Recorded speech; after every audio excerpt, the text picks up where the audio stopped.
नमस्कार भक्तों, जय श्री कृष्णा, राधे राधे, जय प्रेमानंद महाराज की। दोस्तों, जो भी औरत पितृपक्ष में तुलसी में जल चढ़ाती है वो कान खोलकर सुन लेना, वरना तुम्हारी एक गलती की वजह से तुम्हारा पति रोड पर आ जाएगा और परिवार पर मुसीबतों का पहाड़ टूट जाएगा।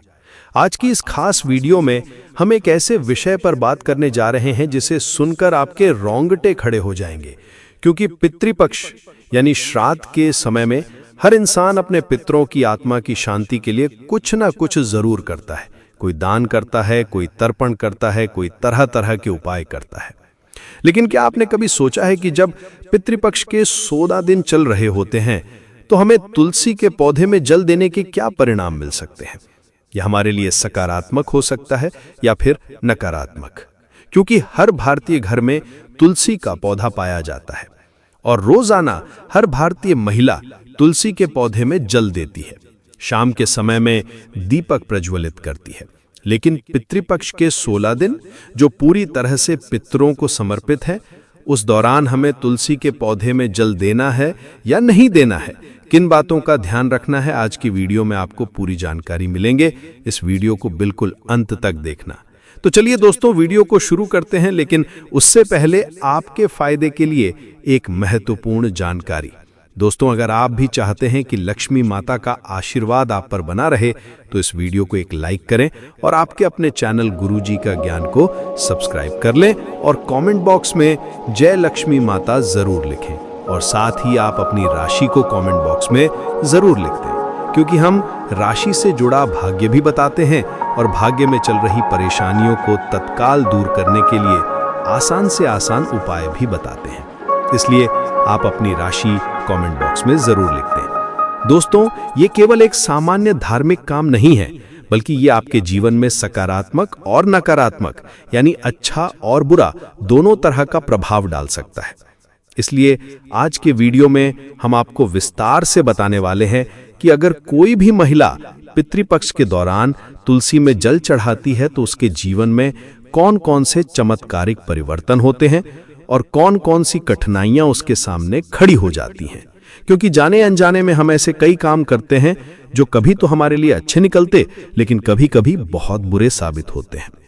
सबसे पहले हम बात करेंगे सकारात्मक पहलू की। पितृपक्ष के दौरान अगर कोई भी महिला अगर तुलसी के पौधे में जल देती है तो उसका क्या अच्छा परिणाम उसकी जिंदगी में आ सकता है। बहुत ध्यान से हमारी बात को सुनना। जब आप इस वीडियो को अंत तक देखेंगे तो आपके मन के बहुत सारे सवालों का जवाब आपको मिल जाएगा। और एक बात तो तय है, जाते जाते पितृपक्ष के बाद आपके पितृ आपको आशीर्वाद देकर जाएंगे। बस इस वीडियो को अंत तक देख लेना। तुलसी को हमारे धर्म में माता का स्थान दिया गया है और पितृपक्ष के दिनों में तुलसी पर जल अर्पण करने से पितरों की आत्मा को शांति मिलती है।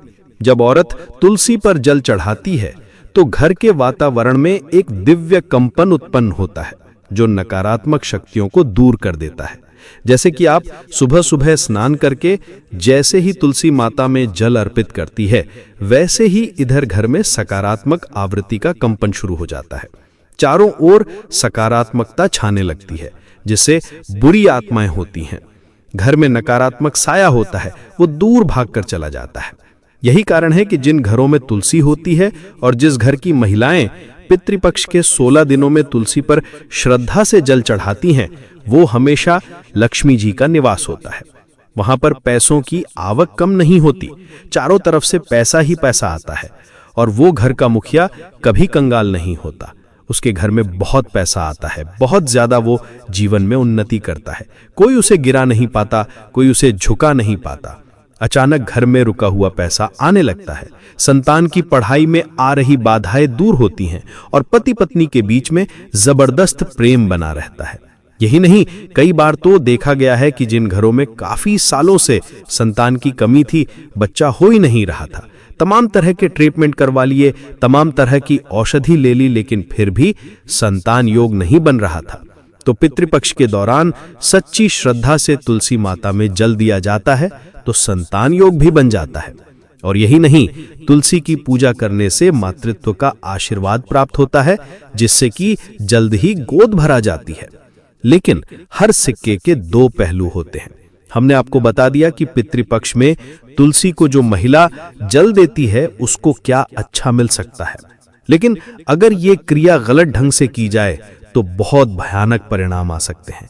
और वो चीजें आपको जानना बड़ी जरूरी है, क्योंकि कभी कभी तो हम इसलिए उपाय करते हैं कि हमारा काम बनेगा, हमारे पितृ प्रसन्न होंगे, लेकिन मान लो तुमने वो क्रिया सही ढंग से नहीं की तो पितरों को प्रसन्न करने के बजाय तुम और ज्यादा क्रोधित कर दोगे।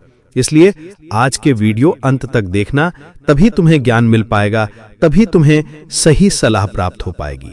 क्योंकि जमाने के लोग तो तरह तरह की बातें करते हैं, हमें उनकी बातों में नहीं फंसना है, हमें गुरुजी की बात माननी है और आगे वीडियो को बिल्कुल अंत तक देखना है। देखिए, पितृपक्ष के दिनों में तुलसी पर जल चढ़ाने का नियम है और इस नियम को अपनाकर सावधानी को बरत कर ही हम लाभ हासिल कर सकते हैं। आप तुलसी में जल चढ़ाना चाहती हैं तो कभी भी नहीं चढ़ा सकती, आपको सुबह के समय ही तुलसी में जल चढ़ाना होगा, खास तौर पर ब्रह्म मुहूर्त में, और वो भी शुद्ध भाव से। आपको तुलसी माता में दोपहर को या शाम को जल नहीं चढ़ाना है। कान खोलकर ये बात सुन लेना, वरना बहुत बड़ी मुसीबत पैदा हो जाएगी। पितृपक्ष के 16 दिनों में आप तुलसी पर जल चढ़ाइए, लेकिन सुबह के समय में, दोपहर या फिर शाम को आपको तुलसी माता में जल नहीं चढ़ाना है, वरना लाभ होने के बजाय और ज्यादा हानि होने लग जाएगी। माना जाता है कि ऐसा करने से पितृ नाराज हो जाते हैं और घर पर संकट मंडराने लगता है, आर्थिक हानि होने लग जाती है, संतान का एकदम से स्वास्थ्य बिगड़ने लगता है और कई बार ये देखने को भी मिला है कि पति पत्नी के रिश्तों में भी दरारें आ जाती हैं। इसलिए अगर आप रोजाना तुलसी माता पर जल चढ़ा रही हैं तो इस बात का विशेष ध्यान रखें, पितृपक्ष के 16 दिनों में या अन्य किसी भी दिन सुबह के समय ही आपको जल चढ़ाना है, दोपहर या शाम के समय जल नहीं चढ़ाना है, वरना आप करने तो अच्छा जाओगे लेकिन और ज्यादा बुरा हो जाएगा।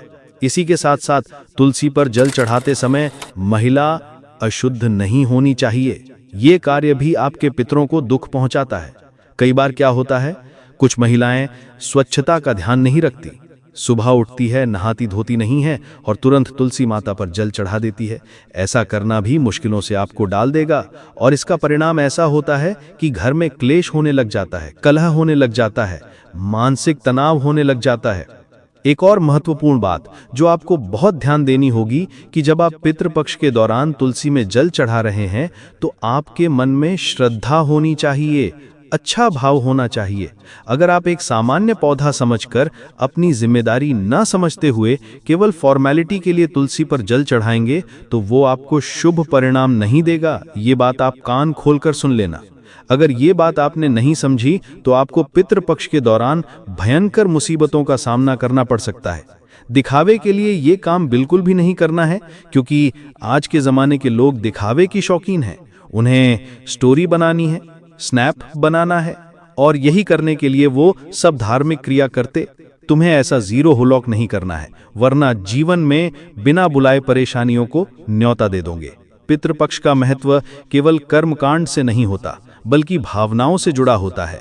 इसलिए अगर तुलसी पर जल चढ़ाते समय मन में करुणा है, प्रेम है और सच्ची श्रद्धा है तो आपके पितृ आपसे जरूर प्रसन्न होंगे और उनकी कृपा से आपके घर परिवार में स्वस्थ माहौल होगा, समृद्धि होगी, सुखी संतान होगी, सब कुछ सुखमय होगा। कई कथाओं में तो ये भी आता है कि एक औरत जिसने पितृपक्ष में पूरे नियम से तुलसी पर जल चढ़ाया, उसकी पीढ़ियों का उद्धार हुआ और अचानक से उसके घर में ऐसा वैभव आया, इतना पैसा आया कि गिनना मुश्किल हो गया, इतनी संपदाएं आई कि संभालना मुश्किल हो गया। आप भी ये सब हासिल कर सकते हैं, लेकिन आपके इरादे नेक होने चाहिए। आपके मन में भड़काऊ नहीं होना चाहिए, आपके मन में दोगलापन नहीं होना चाहिए, किसी के प्रति आकर्षण नहीं होना चाहिए। उस समय पूरा ध्यान आपका तुलसी माता में, भगवान विष्णु में, आपके पितरों में होना चाहिए। आपको हम एक और बहुत जरूरी बात बताना चाहते हैं, इस वीडियो को बिल्कुल अंत तक देखना। तुलसी पर जल चढ़ाते समय कोई औरत मन ही मन अगर अपने पितरों से प्रार्थना करती है तो उसकी पुकार सीधे पितरों तक पहुंच जाती है। जब भी कोई महिला तुलसी के पौधे में सुबह सुबह जल चढ़ाए तो अपनी जो भी कामना है अपने मन में दोहराएं। आपकी वो मनोकामना आपके पितरों तक पहुंचेगी और वो जल्द ही उसे पूरा कर देंगे।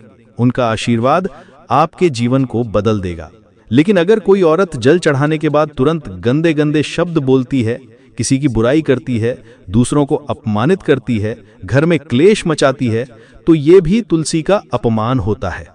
क्योंकि आप एक समय पर तो धार्मिक कार्य कर रहे हैं और वो हुआ और आप लोगों का अपमान करने लग गए, लोगों की बुराई करने लग गए, बेईमानी करने लग गए, तो ऐसे अपमान से आपके पितर भी नाराज हो जाते हैं। ये बात ध्यान रख लेना। तुलसी माता सिर्फ एक पौधा नहीं है, बल्कि देवी लक्ष्मी और भगवान विष्णु का प्रतीक है। इसलिए पितृपक्ष में औरतों को तुलसी पर जल चढ़ाते समय विशेष सावधानी रखनी चाहिए। 2-3 सावधानियां गुरुजी तुम्हें बता रहे हैं। ये सावधानियां अगर तुमने नहीं सुनी तो तुम बहुत बड़ी मुसीबत में फंस सकते हो। तुम्हारी एक गलती तुम्हारे ऊपर भयंकर पितृदोष लगा सकती है। इसलिए वीडियो को बिल्कुल अंत तक देखते रहना। अगर आपको गलती से शाम के समय या फिर दीपक जलाते समय तुलसी के ऊपर जल अर्पण हो गया है, तो समझ लेना कुछ मुसीबत जीवन में आ सकती है। इसलिए तुम्हें बहुत सावधानी से काम लेना है। इस विषय की गहराई को समझना बहुत जरूरी है, क्योंकि यह सिर्फ एक धार्मिक रिवाज नहीं है, बल्कि जीवन की दिशा तय करने वाला महत्वपूर्ण फैसला है। क्योंकि आज के दौर में विज्ञान भी मानता है कि तुलसी के पास ऊर्जा होती है और ये ऊर्जा जल के माध्यम से सक्रिय होती है। जब कोई औरत पितृपक्ष में तुलसी पर जल चढ़ाती है तो वो अपने घर के वातावरण को ऊर्जावान बनाती है, सकारात्मक कंपन से भर देती है। लेकिन वही अगर ये जल बिना किसी नियम के चढ़ाया जाए, अब अपित्र हाथों से चढ़ाया जाए, तो डाला हुआ ये जल ऊर्जा के असर को उल्टा कर देता है। ये हम आपको वैज्ञानिक कारण बता रहे हैं, और ये वैज्ञानिक कारण उन लोगों के लिए है जो इस बात को गहराई से समझना चाहते हैं। अब जरा आप खुद विचार करके सोचिए, ये विषय कितना गहरा है कि आप कितनी बारीकी से हमारे ऋषि मुनियों ने हर नियम को बनाया है। पितृपक्ष में तुलसी की पूजा करना बहुत सकारात्मक परिणाम देता है, धनागमन का सूचक होता है, परिवार में शांति, रोगों से मुक्ति, पितरों की आत्मा को शांति, संतान की उन्नति। वही कई प्रकार के नकारात्मक परिणाम, जैसे कि घर में क्लेश हो रहा है, आर्थिक संकट है, रिश्तों में दरार है, संतान को कष्ट हो रहा है, ये सारी मुश्किलें दूर हो जाती हैं। लेकिन इतना ध्यान रखना, नियम कायदों का पालन करना होगा। तुलसी के पौधे में बेटाइम जल नहीं चढ़ाना है कि जब आपको मौका मिला, जब आप फ्री हो गए, दिन में चढ़ा दिया, शाम को चढ़ा दिया। ये चीजें बड़ी मुश्किल में आपको डाल सकती है। आप बस इतना ध्यान रखना कि आपको अगर अपने घर को स्वर्ग बनाना है तो ये नियम अपनाना है। अगर ये नियम टूट गए तो नर्क का द्वार भी खुल जाएगा। इसलिए सावधान रहना और जागरूक रहना। अपने पितरों का आशीर्वाद लेने का यही सही मार्ग है। पितृपक्ष के 16 दिन जब हमारे पितृ लोग छोड़कर हमारे घर में आते हैं, और इन 16 दिनों में हमारे पास वो मौका होता है कि हम उनके निमित्त कुछ करके उनकी आत्मा को शांति प्रदान कर सकें, उनकी अधूरी इच्छाओं को पूरा कर सकें। और जब वो आपके घर आते हैं तो आपसे अभिलाषा रखते हैं कि आप उनके लिए कुछ करेंगे, आप उनके निमित्त दान करेंगे, आप उनके निमित्त तुलसी में जल चढ़ाएंगे, आप उनके निमित्त ब्राह्मण भोज कराएंगे। लेकिन जब आप ये सब काम दिल से नहीं करते या फिर करना भूल जाते हैं तो उन्हें बड़ा बुरा लगता है। 16 दिन वो आपके घर में तो रहते हैं, लेकिन काफी दुखी मन से। और 16 दिन बाद जब वो जाते हैं तो आपको आशीर्वाद देने के बजाय क्रोध देकर जाते हैं, और जाते जाते भी उनके चेहरे पर संतुष्टि का भाव नहीं होता। इसलिए आपको एक बात ध्यान से समझ लेनी है कि पितृपक्ष के इन 16 दिनों में आपको अपने पितरों को नाराज नहीं करना है। आपको उनके निमित्त सब कुछ करना है। तुलसी में जल देना है तो सही समय पर, सुबह के समय देना है। इससे लाभ ही लाभ होगा। ब्राह्मण भोज भी करवाना है, गौ माता को चारा भी खिलाना है, और गरीबों की मदद भी करनी है। क्योंकि साल में 365 दिन होते हैं। हम जितना दान पुण्य करते हैं वो हमारे हिस्से में आता है। लेकिन साल के जो 16 दिन हैं, जिन्हें हम पितृपक्ष के दिन कहते हैं, श्राद्ध के दिन कहते हैं, ये बहुत खास होते हैं। इसमें जो भी हम दान करते हैं वो हमारे पितरों को जाता है, उन्हें तृप्ति मिलती है। तो जरा आप सोचिए, कोई आपके माता पिता हैं, वो खुश होंगे तो आपको कितना अच्छा लगेगा। उसी प्रकार से आपके पितृ आपके माता पिता ही तो हैं, जो आपके पूर्वज हैं। आप अपने दादाजी को जानते हैं, परदादाजी को जानते हैं, लेकिन उससे पहले आपकी कितनी पीढ़ियां रही होंगी आप उन्हें नहीं जानते। लेकिन हमें मौका मिला है उनका उद्धार करने का, हमें मौका मिला है उनको मुक्त कराने का, या उनके पास जाने की बात है, अधूरेपन को दूर करने का, उनकी अधूरी इच्छाओं को पूरा करने का। तो ये पितृपक्ष का समय आपकी किस्मत बदल सकता है। आप इस बात का ध्यान रखना कि तुलसी के पौधे में अगर जल चढ़ा रही है तो आपकी शुद्ध भाव होने चाहिए, आप सही समय होना चाहिए और नियम पवित्र होने चाहिए। अस्वच्छता, गंधापन या फिर टाइम के साथ छेड़खानी नहीं चलेगी, तभी पितृ प्रसन्न होंगे। आपके घर में सुख, समृद्धि, शांति का निवास होगा। जो आपने सोचा था वो आपको मिल जाएगा। हर हाल में आपका परिवार सुखी हो जाएगा। पितृ दोष से आपको मुक्ति मिल जाएगी। जो काम आधे अधूरे में अटके हुए थे वो बनने लगेंगे और फिर आपको कहीं भी हाथ फैलाने की जरूरत नहीं पड़ेगी। आपके पितृ आपको इतना कुछ देकर जाएंगे कि आप संभाले संभाले थक जाएंगे। पितृपक्ष का समय बहुत ही विशेष और पावन माना जाता है। इस दौरान हमारे पूर्वज धरती पर आते हैं और अपने वंशजों से तर्पण, पिंडदान और श्राद्ध के रूप में सम्मान प्राप्त करते हैं। ये समय ऐसा है जब हमें हर कदम संभल कर चलना चाहिए, क्योंकि इस काल में की गई छोटी सी गलती भी पितरों को अप्रसन्न कर सकती है। इसी वजह से शास्त्रों में पितृपक्ष में कुछ खास नियम बताए गए हैं जिनका पालन करना बेहद जरूरी होता है। जब बात आती है दीपक जलाने की, तो लोग अक्सर भ्रमित हो जाते हैं कि पितृपक्ष में मुख्य द्वार पर दीपक जलाना चाहिए या नहीं। दरअसल मुख्य द्वार पर दीपक जलाने की परंपरा दीपावली और अन्य शुभ अवसरों पर होती है, जहां हम देवी देवताओं का स्वागत करते हैं और घर में लक्ष्मी गणेश को आमंत्रित करते हैं। लेकिन पितृपक्ष के समय ये परंपरा नहीं निभाई जाती, क्योंकि ये समय देवताओं की पूजा अर्चना का नहीं बल्कि पितरों के तर्पण और श्राद्ध का होता है। इस दौरान मुख्य द्वार पर दीपक जलाने से मान्यता है कि ये वातावरण को देवताओं की पूजा जैसा बना देता है, जबकि इस समय का उद्देश्य केवल पितरों का आवाहन करना होता है। इसलिए पितृपक्ष में मुख्य द्वार पर दीपक जलाना उचित नहीं माना गया है। हाँ, श्राद्ध कर्म करते समय, तर्पण करते समय पितरों के नाम पर दक्षिण दिशा में या पीपल के नीचे दीपक जलाना शुभ माना जाता है, क्योंकि दीपक से वातावरण पवित्र होता है और पितरों तक प्रकाश का मार्ग पहुंचता है। धार्मिक ग्रंथों में पितृपक्ष के दौरान बहुत सारी सावधानियों का भी उल्लेख किया गया है। इस समय किसी भी प्रकार के शुभ कार्य जैसे विवाह, सगाई, गृह प्रवेश, मुंडन संस्कार, नए घर का निर्माण आरंभ करना या नए कपड़े खरीद कर पहनना वर्जित होता है। ऐसा इसलिए क्योंकि ये समय उत्सव का नहीं बल्कि स्मरण का होता है। ये काल हमें हमारे पूर्वजों की याद दिलाने और उनके प्रति कृतज्ञता जताने का अवसर देता है।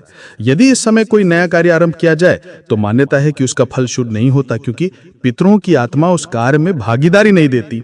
इसी प्रकार घर में बहुत अधिक शोर शराबा करना, संगीत बजाना, नाच गाना करना या किसी तरह की भव्य पार्टी रखना भी पितृपक्ष में अशुभ माना जाता है। इस समय का उद्देश्य भोग विलास नहीं बल्कि त्याग और श्रद्धा है। कई लोग भूलवश इस समय बड़ी बड़ी खुशियों का आयोजन कर बैठते हैं और बाद में उन्हें बाधाओं का सामना करना पड़ता है। शास्त्र कहते हैं कि पितृपक्ष में जितनी श्रद्धा और शांति से आप पितरों की सेवा करेंगे, उतनी ही जल्दी आपके जीवन की रुकावटें दूर होंगी। भोजन के विषय में भी पितृपक्ष में कुछ नियम हैं। इस दौरान पवित्रता का विशेष ध्यान रखना चाहिए। भोजन सात्विक होना चाहिए और प्याज, लहसुन जैसी तामसिक चीजों का परहेज करना चाहिए। इस समय मांस, मदिरा का सेवन करना तो सीधा पितरों का अपमान माना गया है। श्राद्ध के दिनों में स्वयं भी संयमित रहना चाहिए और घर में भी शांति का वातावरण बनाए रखना चाहिए। पितृपक्ष के दौरान एक और बड़ी भूल जो लोग करते हैं वो है दक्षिण मुखी सोना या सिराहने की तरफ पैर करके लेटना। ऐसा करने से पितरों की आत्मा असंतुष्ट हो सकती है, क्योंकि इस दिशा का संबंध सीधे पितरों से है और इसे अनादर के रूप में देखा जाता है। इसी तरह यदि घर में तुलसी का पौधा है तो इस समय उसे किसी भी तरह से नुकसान पहुंचाना या बिना कारण तोड़ना भी अशुभ माना गया है। तुलसी स्वयं में पवित्र है और पितृपक्ष में इसका महत्व और भी बढ़ जाता है।